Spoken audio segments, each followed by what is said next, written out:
Well, what if I told you, despite what we often hear, Arizona is not in a water crisis? Plenty of surface water, CAP water, and 126 million acre-feet of banked groundwater. We are not in a water crisis. The more accurate term would be a persistent water challenge. It's the desert, and we go through extended periods of drought. We have for thousands of years. The key to ensuring our water supply is capturing as much water as we can during the wet years, which are less frequent. And here in the valley, it turns out, fortunately, we do this exceptionally well. Come along as we take a tour.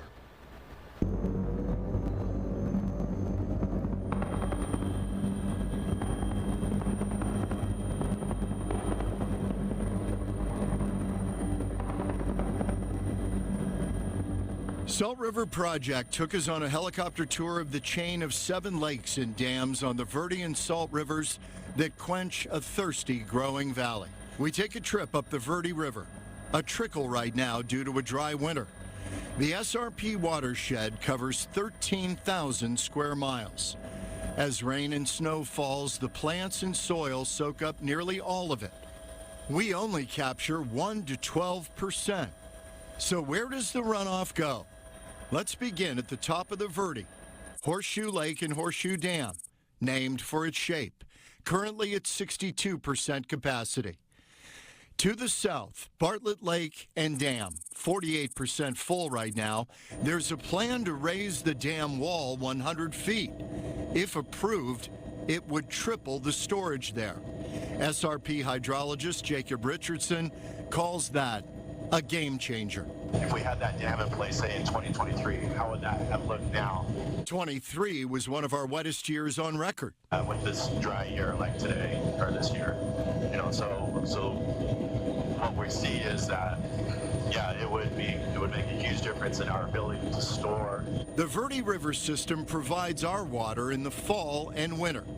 We fly east across the Mazatzal wilderness to the Salt River chain, which provides water during the spring and summer. First stop, Roosevelt Lake.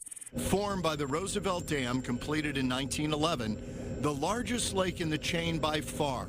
It accounts for 70% of SRP's reservoir storage.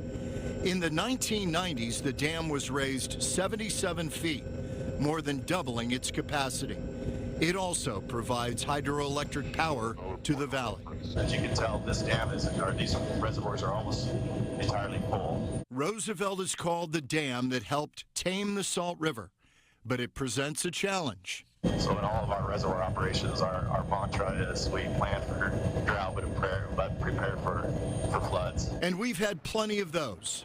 1970, 1980, 1993. Sometimes there's just too much water. But more often than not, the mission is to store more.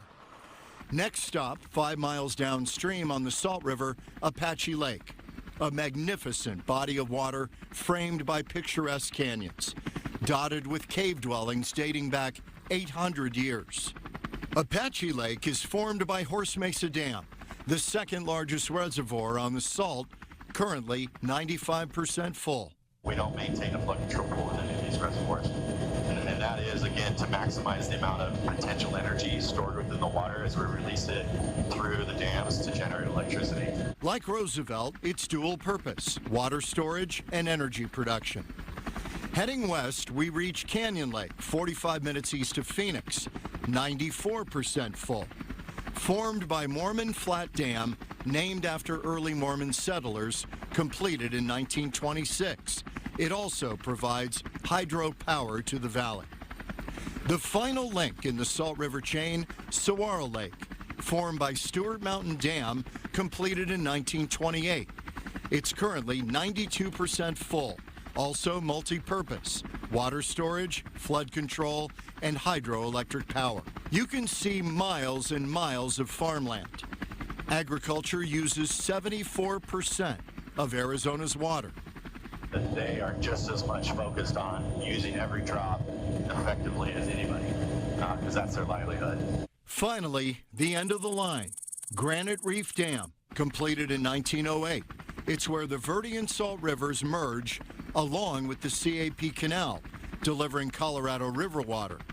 Granite Reef Dam was built to control flooding and divert water into the labyrinth of canals that deliver much of the valley's water.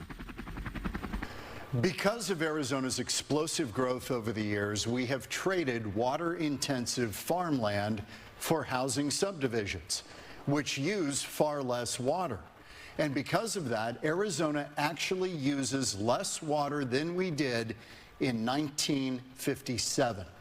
That is an amazing stat, despite adding 6 million people. So no, we are not in a water crisis, just a persistent water challenge.